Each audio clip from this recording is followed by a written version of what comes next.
নমস্কার। আজ যদি আয়নার সামনে দাঁড়িয়ে নিজেকে দেখেন, তাহলে নিজেকেই একটা প্রশ্ন করুন, আমি কি গতকালের মানুষটাই আছি, নাকি একটু হলেও বদলেছি? কারণ জীবনের সবচেয়ে বড় প্রতিযোগিতা অন্য কারো সঙ্গে নয়, নিজের গতকালের সংস্করণের সঙ্গে।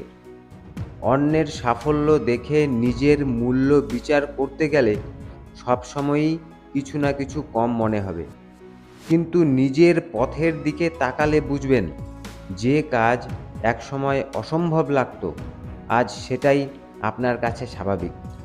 এই পরিবর্তনই আসল অগ্রগতি।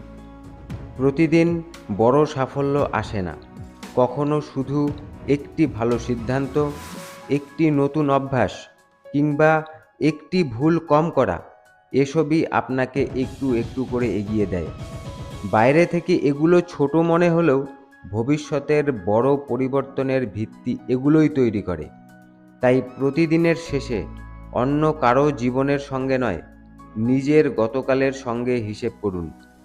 যদি আজ আপনি একটু বেশি শিখে থাকেন, একটু বেশি ধৈর্য ধরতে পারেন, কিংবা গতকালের চেয়ে এক ধাপ বেশি চেষ্টা করে থাকেন, তাহলে আপনি হারেননি, আপনি এগিয়েছেন।